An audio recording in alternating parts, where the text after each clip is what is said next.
Previous class से एक doubt है आपका काइज़माटा, जो कि बहुत अच्छा क्वेश्चन है और काइज़माटा से बहुत सारे क्वेश्चंस पूछे जाते हैं। अब एक स्टूडेंट ने पूछा है तो हो सकता है बाकी किसी बच्चे के भी दिमाग के किसी कॉर्नर में कहीं ना कहीं कोई डाउट हो, ठीक है। तो उसको पहले मैं एक बार क्लियर कर देती हूँ।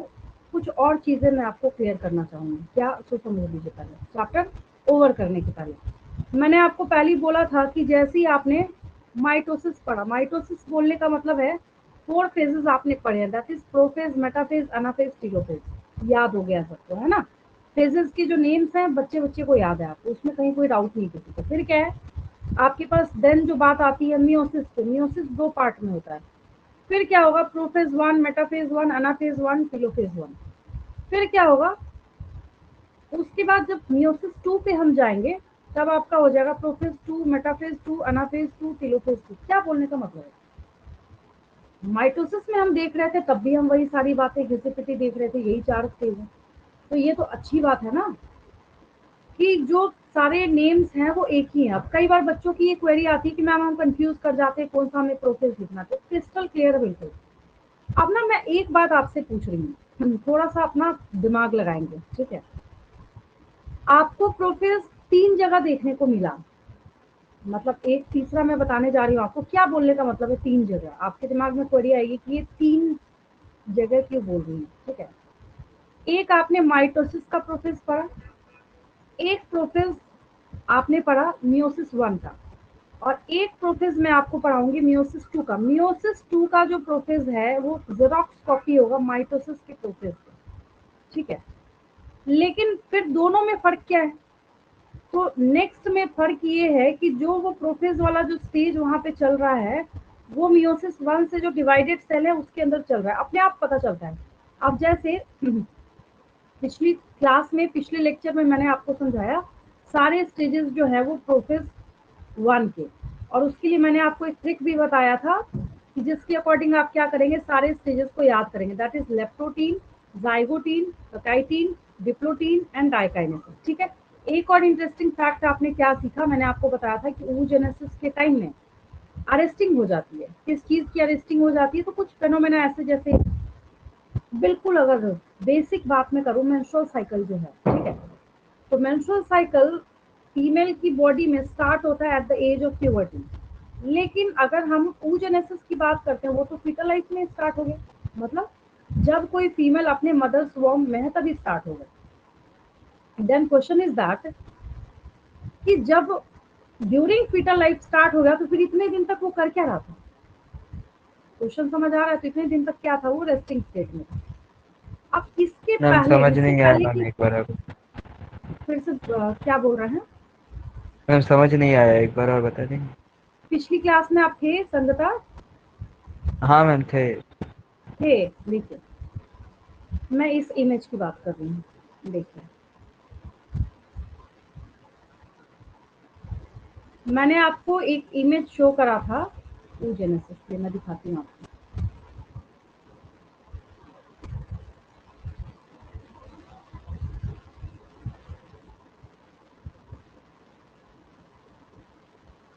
अच्छा, oogenesis मतलब होता क्या है पहले ये बताएंगे मुझे, what is the meaning of oogenesis?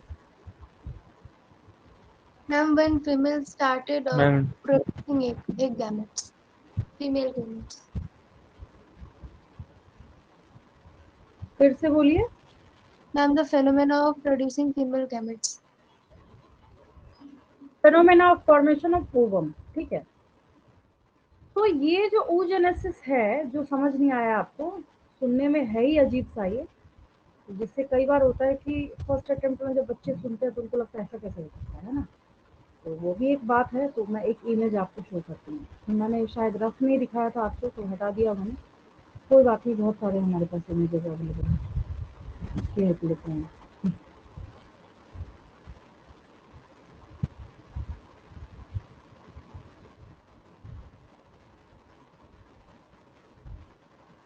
ये वाला तो है ही है।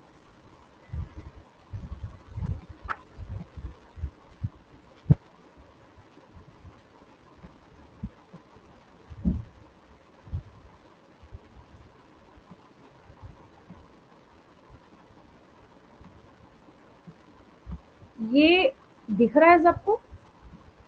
यस मैं मैम। पढ़ा नहीं रही oogenesis, बस एक डेमो के तौर पे आपको शो कर रही, देख के तो पता चल जाएगा, इतना तो पता है मुझे। ठीक है, चलिए अब समझिए इसको ध्यान से।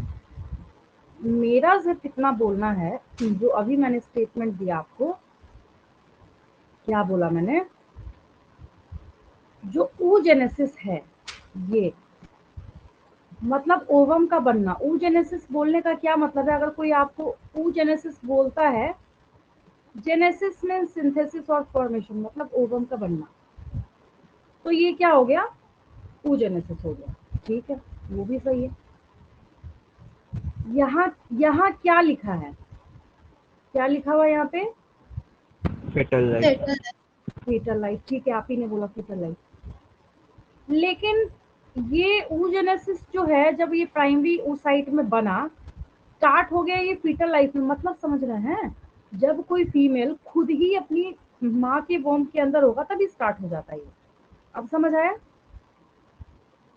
मतलब आप यस इतना मैम। समझिए, oogenesis कब स्टार्ट होगा? नीट के एग्जाम में क्वेश्चन इसी ईयर आया है, शायद 2022 में ही आया है, हाँ, कि oogenesis के इनिशिएशन का टाइम क्या है? Fetal life, at the age of puberty, adolescence, ऐसे ऐसे करके ना दो चार आपको कंफ्यूज करने के लिए उसमें दिए जाते हैं, बर्थ, चाइल्डहुड, प्यूबर्टी, सब चारों दे दिया जाता है। किसको टिक करेंगे?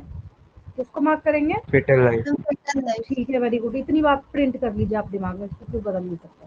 ठीक है, तो फीटल लाइफ में जब स्टार्ट हो गया तो फर्स्ट म्योटिक डिवीजन उसने स्टार्ट करा। और फर्स्ट म्योटिक डिवीजन बोलने का मतलब है कि शुरू कहाँ से हो रहा है, मतलब रोल नंबर 1 किसका है वहां पे? प्रोफेज 1 का है। इतना क्लियर है? यस और नो? Yes ma'am. ठीक है, अब जो प्रोफेज 1 है उसके 5 सब स्टेजेस हैं, लेप्टोटीन, जाइगोटीन, पकाइटिन, डिप्लोटीन, डायकाइनेसिस। इतना क्लियर है?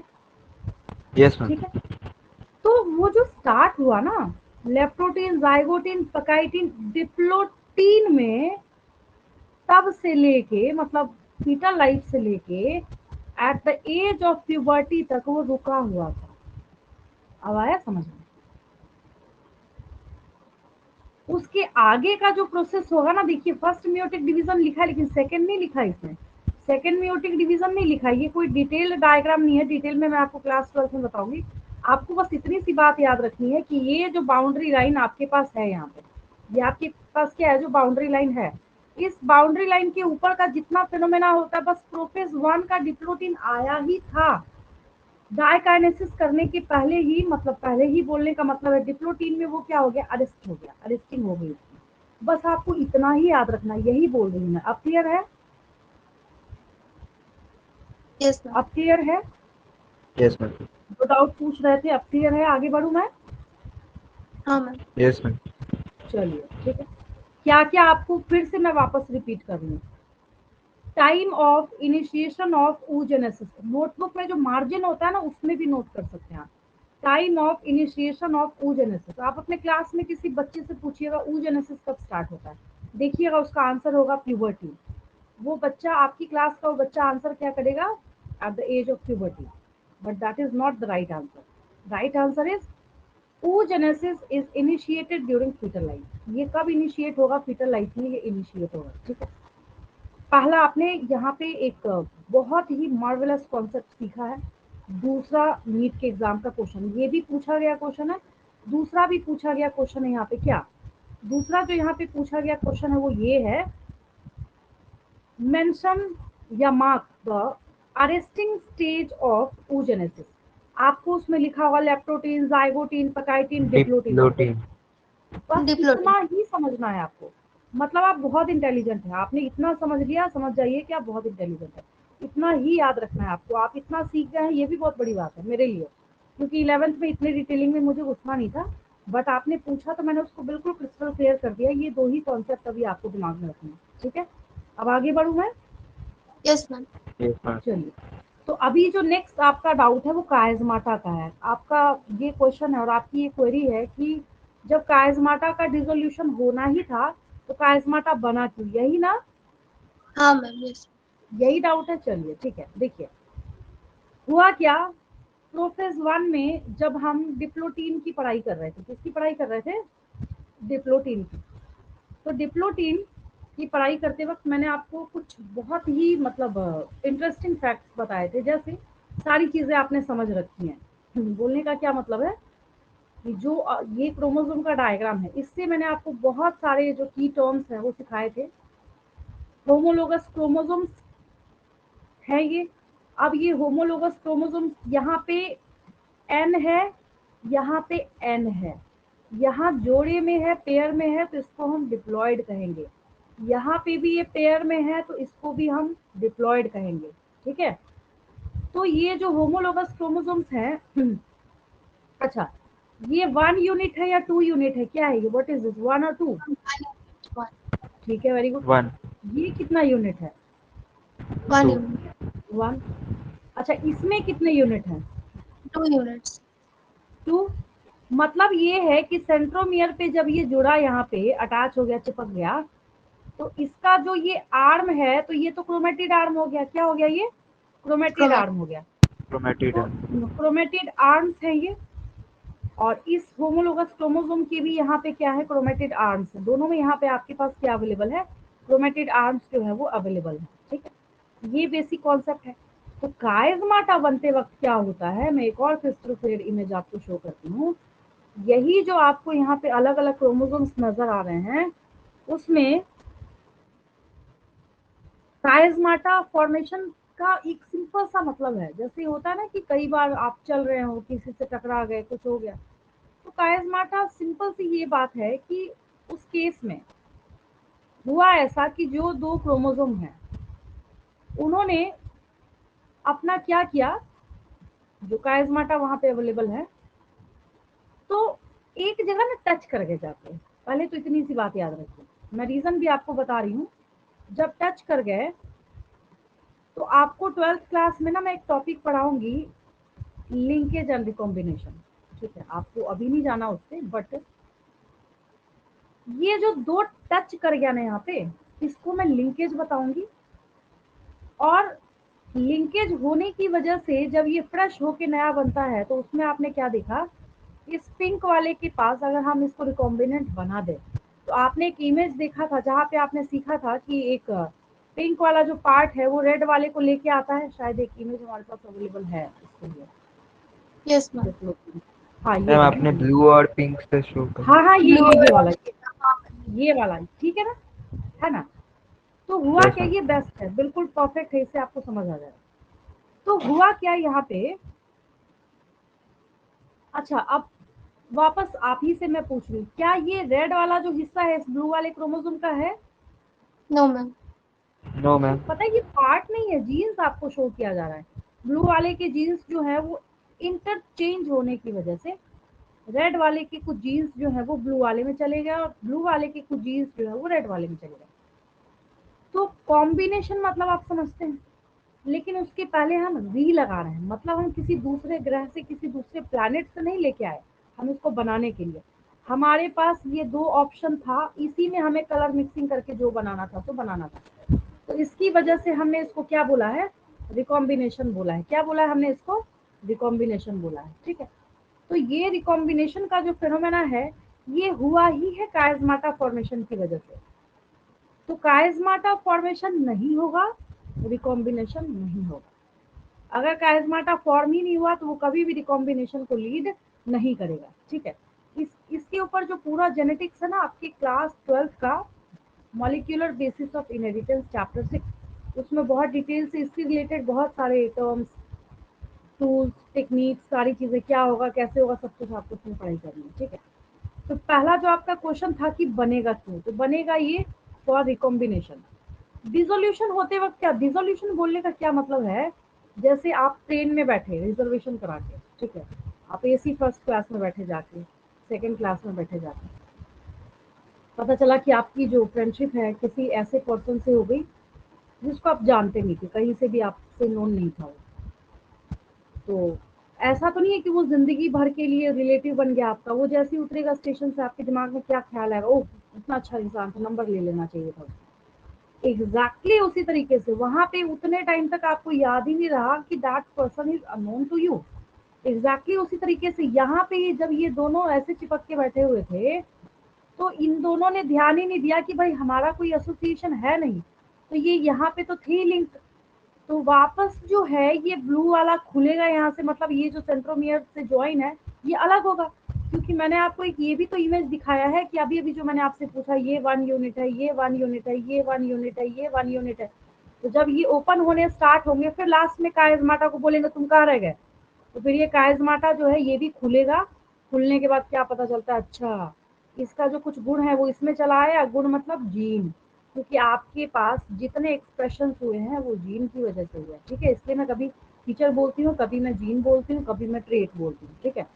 अब आया समझ में, सारे क्वेश्चंस की क्वेरी क्लियर हुई आपकी, आगे बढ़ूं मैं?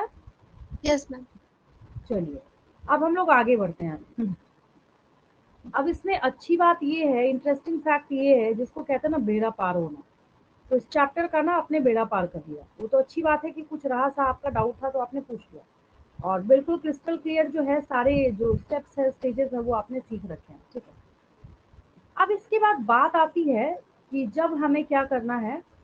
प्रोफेस 1 में जब डाइकाइनेसिस आ रहा था, तो डाइकाइनेसिस में मैंने आपको एक बात बताई थी, क्या डाइकाइनेसिस में, आप देखिए मैं आपको एक बहुत ही इंटरेस्टिंग फैक्ट बताती हूँ। अब जैसे मुझे आपको क्या करना है, प्रोफेज 1 का मेटाफेज 1 सिखाना है, राइट, यस और नो, बताइए। Yes ma'am. जब प्रोफेज ओवर हो गया तो मेटाफेज ही सिखाऊंगी ना मैं, और कुछ तो सिखाऊंगी नहीं। Yes, yes, ma'am. सबसे इंटरेस्टिंग फैक्ट ये है कि मेरे पास जो यहाँ पे ये पेज अवेलेबल है मेटाफेज लिखा हुआ, ठीक है, ये जो मेटाफेज लिखा हुआ फेज है, इसी को आपको कॉपी में क्या करना है, मेटाफेज 1 लिखना है। क्या लिखना है, मेटाफेज 1 लिखना है। बाकी एक सिंगल, जिसको कहते हैं ना पिन पॉइंट मात्र भी कोई अक्षर बदलना, कुछ नहीं बदलना है आपको। सबसे इंटरेस्टिंग फैक्ट ये है, सेम सारा statement, all the chromosomes are aligned at equatorial plate, दिख रहा है यस और नो, दिख रहा है, बिल्कुल यही फोटोकॉपी जेरोक्स कॉपी यही होगा, तभी मैंने बोला कि मैं अभी तुरंत फिनिश कर रही हूँ इस चैप्टर को। तो यहाँ पे सारे क्रोमोसोम्स जो है इक्वेटोरियल प्लेट पे अलाइंड है, ठीक है। अब इसके बाद क्या है, अब अलाइंड है तो बैठे थोड़ी रहेंगे, इनका कोई जिंदगी और का एसोसिएशन तो है नहीं, टेम्पररी है, कैसे है, टेम्पररी है। तो टेम्पररी होने की वजह से क्या होगा, अब ये जाना किधर की तरफ स्टार्ट करेंगे, पोल की तरफ। कॉमन सेंस है, जब यहाँ आके बैठी गए तो पोल की तरफ ही जाना स्टार्ट करेंगे। पोल की तरफ जब ये जाना स्टार्ट करेंगे तो फिर अनाफेज आएगा, और सेम Ma'am, हम लोग anaphase. अनाफेज 1 कर देंगे। क्या कर देंगे इसको, एनाफेज 1। Anaphase अनाफेज 1. 1 कर देंगे। इसको क्या लिखेंगे हम लोग, अनाफेज 1 लिखेंगे। मेरी बात समझ आ रही है? यस अगर मैम। कहीं पे ऐसा लग रहा है कि आपको मेरी बात समझ नहीं आ रही है, ठीक है, देखिए मैं एक बात बताती हूँ।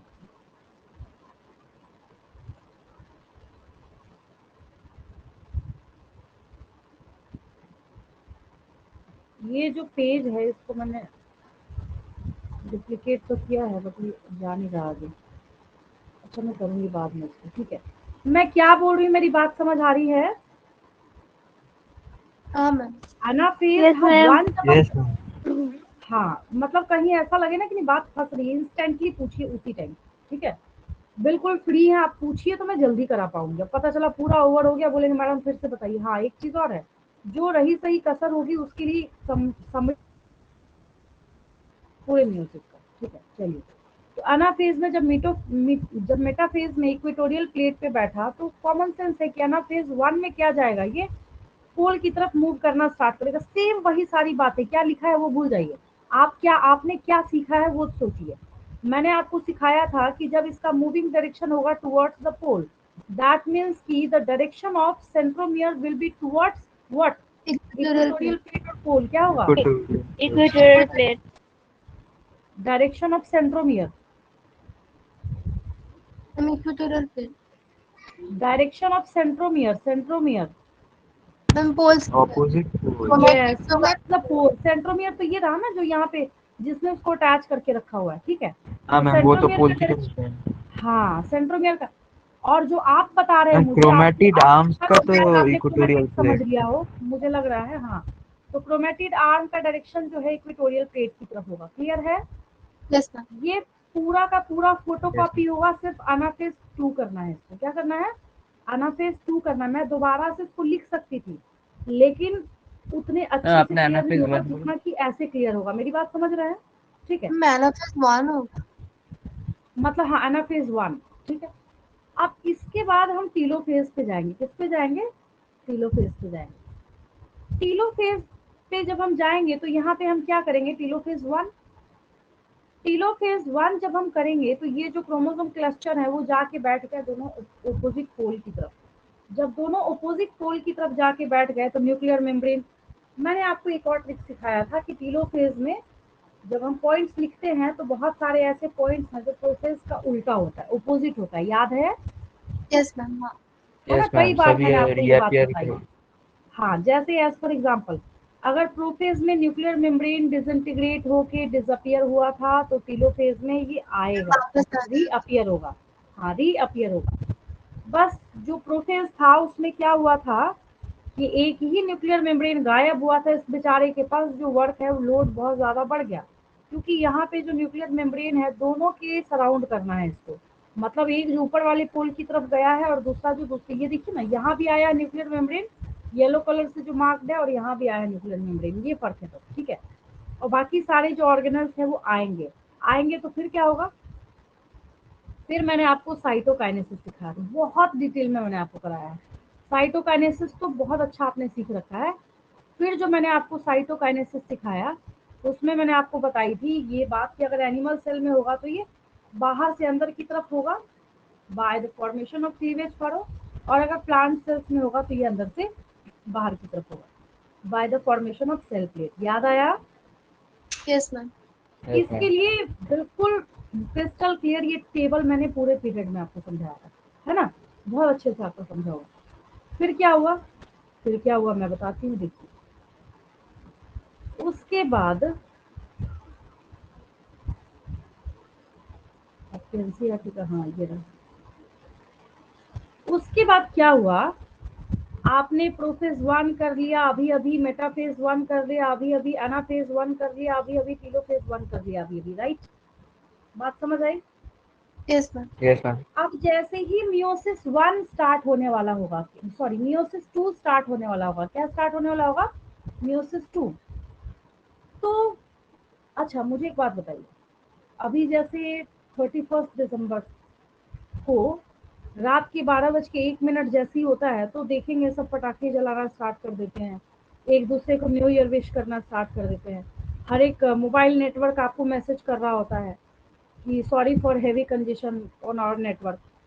तो क्या रीजन है इसका कि वो जो 12 बज के, आप मुझे एक बात बताइए, क्या 31 दिसंबर और जब न्यू ईयर 1 जनवरी आया उसके बीच में कोई गैप है क्या? No ma'am. नो क्या कोई मैम। टाइम गैप है? उस टाइम घड़ी की सुई रुक गई थी, ऐसा कुछ हुआ था क्या? No ma'am. नहीं मैम। एग्जैक्टली उसी तरीके से, बिल्कुल एग्जैक्ट ये डेफिनेशन है बच्चों को ये समझाने के लिए कि यहाँ पे ये रुकता नहीं है, that is not the resting phase.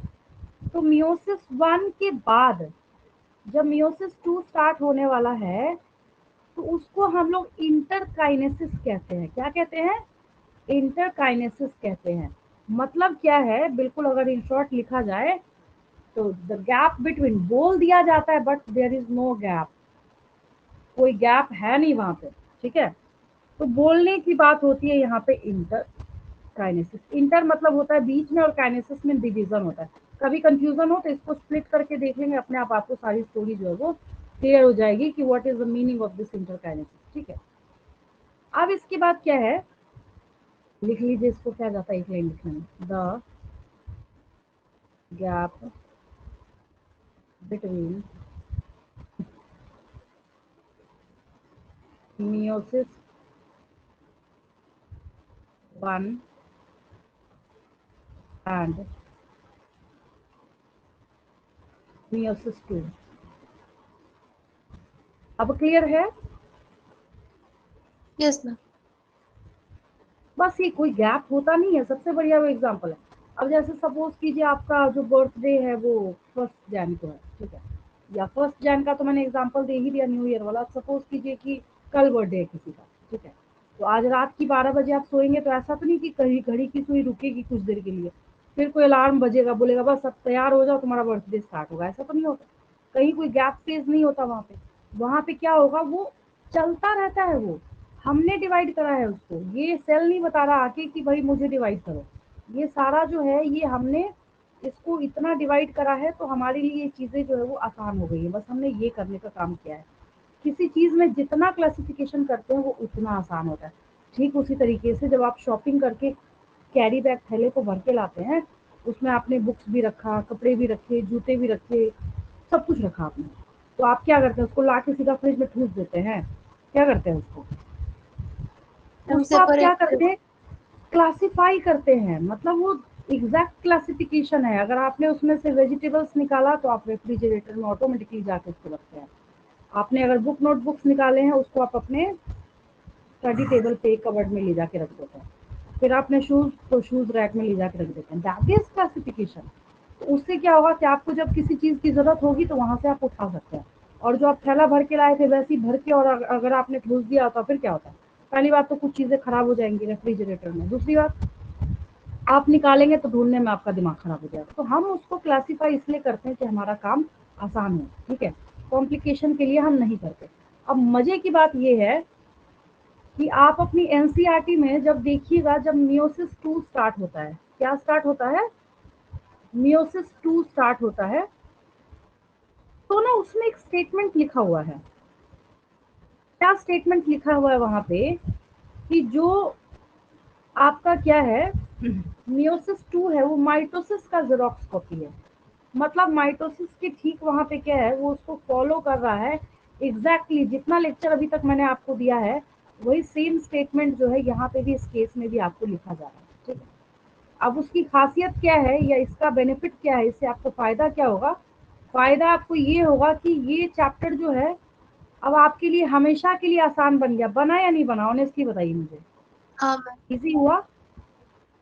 Yes ma'am, ऐसा नहीं ऊपर ऊपर से बोल रहे डर से कि इजी हो गया, मैं ऑनेस्टली पूछ रही हूँ, नहीं इजी हुआ? मैम, यस मैम, हाँ, यस मैम, आपको ना बिल्कुल क्रिस्टल क्लियर समझ यस आ मैम। गया। अच्छा, ये चैप्टर जो है क्या बता, क्या बोलना चाह रहा है, इतना तो आपको समझ आ ही है, ठीक है। तो मैं यहाँ पे बात कर रही हूँ जिस लाइन की, मैं बता देती हूँ आपको, देखिए।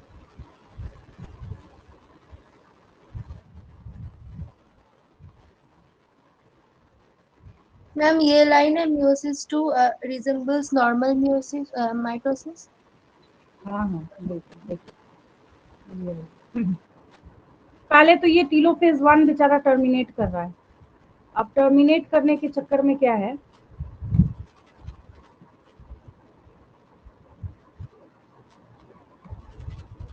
ये देखिए,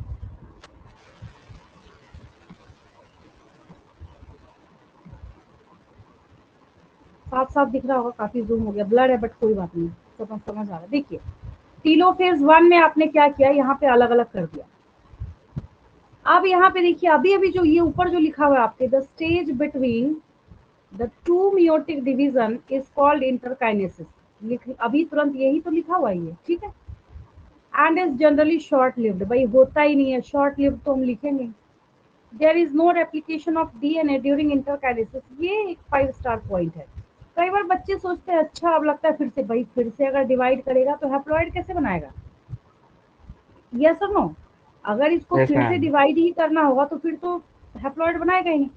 interkinesis is followed by process 2, a much simpler process than process 1। पहली बात तो ये है कि प्रोसेस 1 ने तो आपके दिमाग का रही कर दिया है या नहीं, लेफ्ट हाँ होगा मैम, ये, उसमें 5 स्टेप्स है वो। हाँ 5 सब स्टेजेस, ये बेचारा बहुत सीधा साधा, सीधा साधा बोलने का क्या मतलब है, प्रोफेज 1 का जेरोक्स कॉपी, प्रोफेज मतलब सॉरी, माइटोसिस के प्रोफेज का जेरोक्स कॉपी, माइटोसिस की प्रोफेज में जो आपने लिखा ना, बिल्कुल उसकी फोटो कॉपी है। उससे अगर मैं आपको बोलूँ ना कि पिन पॉइंट मात्र भी फर्क आपको नहीं करना है, उसको डिफ्रेंशिएट आपको नहीं करना है।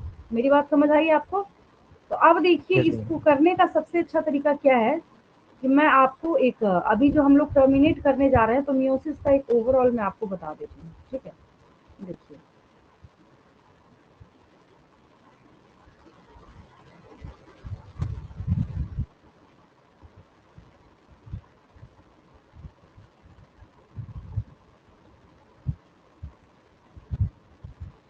मतलब ये है कि मैं ये बोलना चाह रही हूँ यहाँ पे कि अगर हम करेंगे क्या, प्रोफेज 2, मेटाफेज 2, एनाफेज 2, टेलोफेज 2। अब मैं आपसे क्वेश्चन पूछ रही हूँ, प्रोफेज 2 में क्या लिखेंगे, आप ही बताइए क्या लिखेंगे। हम प्रोफेस माइटोसिस में जो जो लिखे थे वो। हाँ, तो जैसे nuclear membrane Nuclear membrane disappear, disappears. Condensation और कॉम्पैक्शन ऑफ क्रोमोसोम्स, तो सारे पॉइंट क्या Endoplasmic होंगे, सेम होंगे। reticulum, हाँ, Golgi complex. फिर मेटाफेज आएगा तो chromosomes are aligned at equatorial plate. फिर उसके बाद तो इस तरीके से करते करते करते करते क्या होगा, हम इसको डिवाइड करने का काम करेंगे। तो उस सीरीज में क्या होता है यहाँ पे कि जब हम लोग मियोसिस देखते हैं, क्या देखते हैं, मियोसिस, तो सेकंड वाला जो स्टेज आएगा उसमें बहुत अच्छी बात ये है,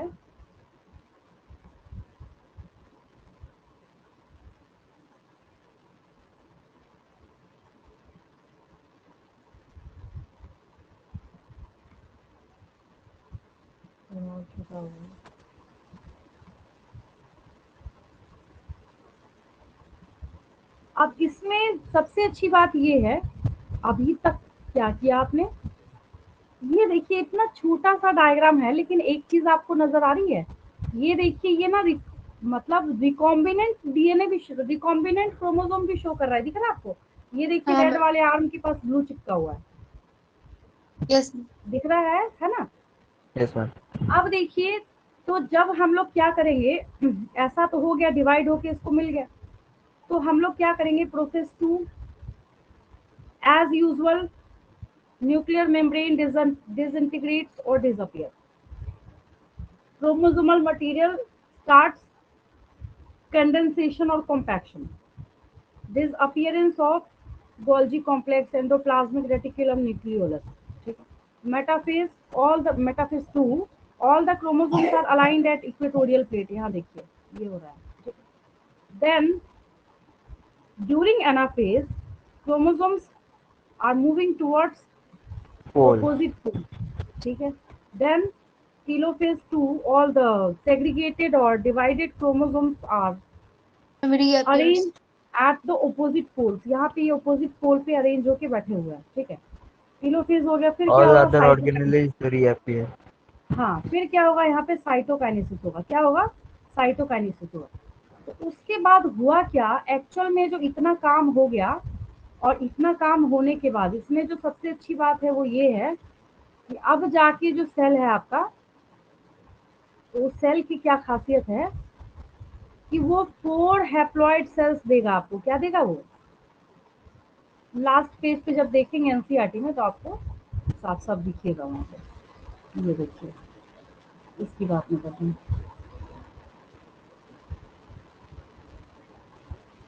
ये आपको अब क्या है, ये 4 जो हैप्लॉइड सेल्स हैं वो नजर आएंगे।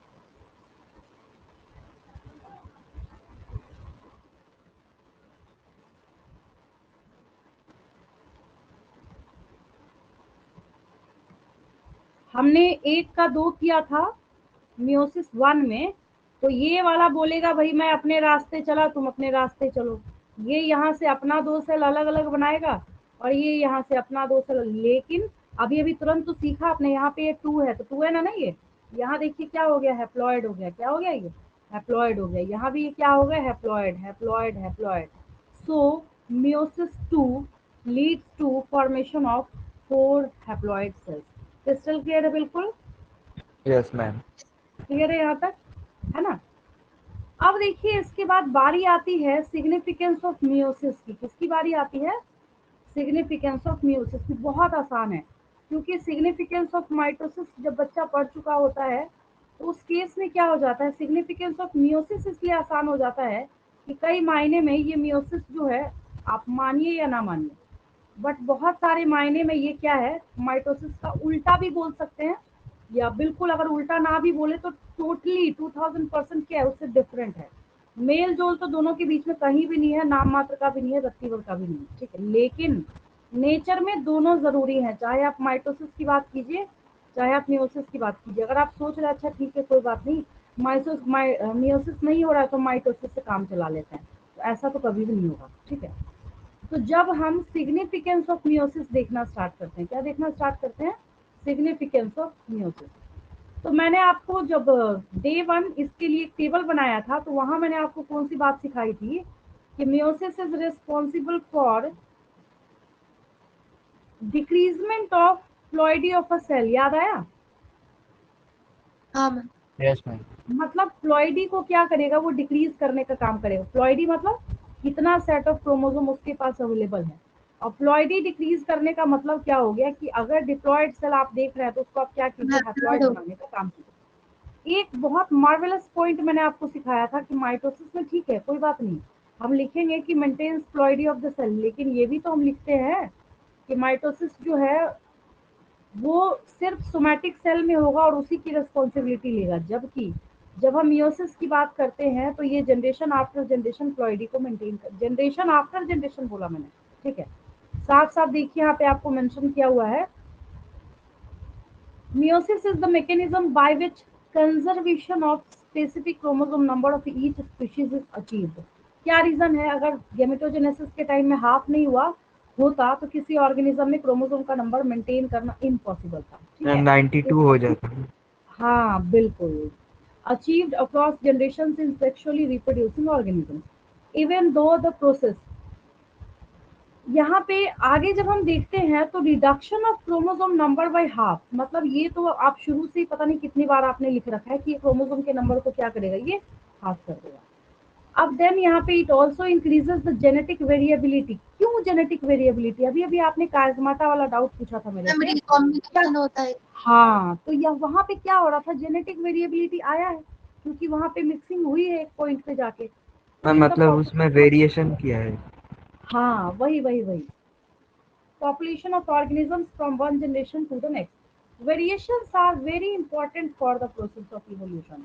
और अगर देखिए मियोसिस नहीं होगा, गैमेटोजेनेसिस नहीं होगा, गैमेटोजेनेसिस नहीं होगा, फ्यूजन के बाद जाइगोट में क्रोमोसोम का नंबर मेंटेन नहीं होगा, क्रोमोसोम का नंबर मेंटेन नहीं होगा तो वेरिएशन नहीं होगा, वेरिएशन नहीं होगा तो इवोल्यूशन नहीं होगा। अब क्लियर है? Yes ma'am. अब इस Yes, ma'am. चैप्टर में कहीं किसी पॉइंट से कोई भी डाउट हो पूछ लेंगे मेरे से। मैम वो प्रीवियस डायग्राम थोड़ा दिखा देंगे। बहुत धीमी आवाज आ रही है, अगर किसी को जा रही है इसकी आवाज कन्वे कर दीजिए मुझे। मैम अब प्रीवियस पेज प्रीवियस पे वाला डायग्राम एक बार दिखा देंगे। ये मैम ऊपर का डायग्राम मियोसिस 1 है एक और था। मैम, ये वाला। अच्छा हाँ। गया कहाँ? अभी अभी लगाया था मैंने, सही बोल रहा हूँ। वो पता है क्या, उसमें डिवाइडेड जो दो सेल था ना, ओ अच्छा याद आ गया। उसके स्टेजेस ऊपर ऑफ मैंने ये मियोसिस। लगा दी। हाँ हाँ, हाँ उसके ऊपर मैम। मैंने इसको इसको इंसर्ट कर दिया था। ये बात है, समझ आया मुझे। मैम नीचे इसको वाला हटाऊंगी मियोसिस तो 2 है। हाँ, ये यही ना। मैम प्रीवियस वाला वही ठीक था। रिप्लाई करेंगे उधर से। तो यहाँ पे कुछ नहीं है, ये पता है मियोसिस 1 जैसी ओवर हुआ था तो दो सेल नहीं बनाया था आपने? याद आया? मैम ये जब ठीक है। मियोसिस मियोसिस 1 जब ओवर हो गया था तो हमने दो सेल बनाया था। डायकाइनेसिस के बाद फिर क्या होगा? साइटोकाइनेसिस होगा। उन दो सेल जो ये अलग अलग यहाँ पे बिठा दिया ना, अब ये अपना अपना आगे का प्रोसेस कंटिन्यू कर रहा है, तभी तो यहाँ पे क्या होगा फिर फाइनली जाके 1 2 3 और 4 बनेगा। अब आया समझ में? अब क्लियर है? मतलब ये हाँ है कि मैम। मियोसिस, हाँ बोलिए। मैम मियोसिस का एनसीईआरटी का स्टेजेस ऑफ मियोसिस 2 वो डायग्राम की बात कर रही हूँ।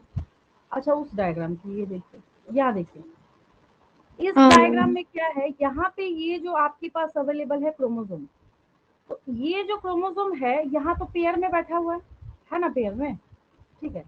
यस लेकिन ये मैम। पेयर जो बैठा है तो यहाँ पे स्पिंडल फाइबर तो तैयार बैठा हुआ है कि ये बोलेगा इसको भाई तुम इस पोल चलो, दूसरा वाला बोलेगा भाई तुम ऊपर वाले पोल चलो, तो आधा आधा हो गया। तो यहाँ पे क्या हो गया, जो डिप्लॉयड जो था, तो देखिए अगर हम इसको काट दें यहाँ से समझने के लिए, तो अब क्या हो गया, ये क्रोमोसोम का जो नंबर है यहाँ पे ये हैप्लॉयड है। ये क्या है? ये हैप्लॉयड है। यहाँ पे पता है दो कलर में दिख रहा है तो कई बार बच्चों को कंफ्यूजन होती है कि ये क्या है, डिप्लॉयड है, but it's not diploid. Blue वाले का दूसरा वाला हिस्सा कहाँ है? नहीं है। ओनली वन सेट फ्रॉम, दो कलर इसलिए दिखा रहा है कि ये बता रहा है। अब ये बेचारा 23 तो बना नहीं सकता इतने छोटे सेल में आपको समझाने के लिए, तो बस ऐसे ही शो करने के लिए यहाँ पे क्या किया गया है, आपको एक ब्लू कलर का दिखा दिया गया, आपको एक रेड कलर का दिखा गया। बट आपको समझ तब आएगा जब आप एक बार इसको देखिए और एक बार इस वन को देखिए, अपने आप आपको समझ आ जाएगा, आप मेरे से पूछेंगे नहीं तो। अब आया समझ में? Yes ma'am. चलिए, और कोई डाउट? मैम ऊपर का मियोसिस 1 है और नीचे का मियोसिस 2। नहीं नहीं नहीं नहीं नहीं नहीं, देखिए समझिए ध्यान से, कहाँ कंफ्यूजन है, मैं समझ गई। जब मियोसिस 1 हुआ था, क्या हुआ था? मियोसिस 1 हुआ था, तो मियोसिस 1 होने के बाद ये रहा मियोसिस 1। तो मियोसिस 1 जब आपने कराया था तो ये 2 सेल नहीं बनाया था आपने, ये 1 और 2, यस मैम। याद आया? तो जब मियोसिस के बाद आपने ये 2 सेल बनाया था तो ये तो अपना करेगा ना, ये अपना इंडिविजुअल करेगा, बोलेगा भाई मैं चला ईस्ट और ये बोलेगा मैं चला वेस्ट, दोनों अपना अपना मियोसिस 2 करेंगे। अब समझ आया? Yes ma'am. इन दोनों का अलग अलग बना हुआ है, ऐसा नहीं है कि एक वहां पे मियोसिस 1 चल रहा है, एक मियोसिस 2 चल रहा है।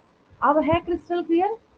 अब देखिए इन दोनों को, वही दोनों तो यहाँ पे उठा के आप लाए हैं, हालांकि उसको एक ही फ्लो में, एक ये डाउट कई बच्चों को होता है, वो जो पीछे वाले पेज पे 2 है ना उसको उठा के यहाँ चिपका दिया गया है, फिर ये इसको भूल जाइए, यहाँ से यहाँ पे बॉर्डर डाल दीजिए, यहाँ बॉर्डर लाइन डाल दीजिए, ये अपना कर रहा है मियोसिस 2 और ये अपना कर रहा है मियोसिस 2, बट दोनों का पेरेंट तो एक ही है ना, आया तो एक ही सेल से ना। तो कुल मिला के मोरल ऑफ द स्टोरी क्या है? These 4 haploid cells are formed by only one cell. एक ही सेल ने अपने अंदर मियोसिस करके क्या किया, ये 4 हैप्लॉइड सेल को बनाया है। अब आया समझ में? हाँ मैम ठीक है। हाँ ठीक है, और कोई डाउट? और नो कोई मैम। डाउट? किस नो मैम। मेरा बिल्कुल। Yes ma'am. Yes ma'am. तो इतनी मेहनत करने के बाद ये चैप्टर आपका ओवर हुआ है, ठीक है, मतलब बिल्कुल बेस्ट मैंने कराया है अपनी तरफ से। और आपका बहुत सारा वर्क है आज की क्लास में, मतलब आज की क्लास के बाद तो भी मैं बता देती हूँ, आपको एनसीईआरटी के बैक क्वेश्चंस करने हैं, मस्ट है, वो करना ही करना है आपको। आप बोलेंगे क्या है इधर, कुछ एक्टिविटी बेस्ड क्वेश्चन होते हैं, एक दो इक्का दुक्का उसको रहने देंगे। तो एनसीईआरटी के बैक क्वेश्चंस जब आप करेंगे ना तो आपको एक बात फील होगी वहाँ पे, क्या इसने हमारे से पूरा चैप्टर लिखवा लिया, तो पूरा चैप्टर लिखवाएगा तो वैसे ही बच्चे को याद हो जाएगा। इस चैप्टर के नीट के पास्ट ईयर के क्वेश्चंस कर लेंगे, तो इतना आपके पास होमवर्क है, बहुत ज़्यादा है ये, ठीक है। तो इस चैप्टर में अगर ऐसा लगता है आपको रीड करने के बाद कि नहीं हमारे पास ना कुछ डाउट जो है वो रिमेनिंग रह जाए, ठीक है, तो उसको वैसे भी क्लास स्टार्ट करने के पहले मैं 50 बार पूछती हूँ, पिछली क्लास से कोई डाउट, पिछली क्लास से कोई डाउट, जब आप सारे बच्चे बोल देते हैं नो मैम, उसके बाद ही मैं क्लास स्टार्ट करती हूँ, है या नहीं, है ना?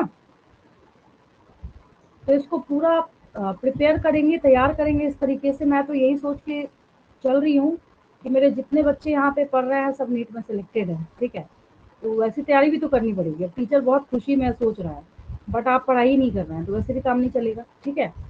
तो नेक्स्ट क्लास में नेक्स्ट चैप्टर में स्टार्ट करूँगी, ठीक है। और एक बार हम लोग कर लेंगे डिस्कस, आपने बोला मैम है नेक्स्ट 13 चैप्टर चैप्टर क्या तो ये करेंगे? ठीक है, मैं उसी को स्टार्ट कर दूँगी, ठीक है। Ma'am photosynthesis. मैम नेक्स्ट हाँ, नेक्स्ट चैप्टर कौन सा वाला चैप्टर स्टार्ट करें? फोटोसिंथेसिस बोला आपने तो उसी को स्टार्ट कर देंगे, ठीक है। Okay ma'am. Okay ma'am. ठीक।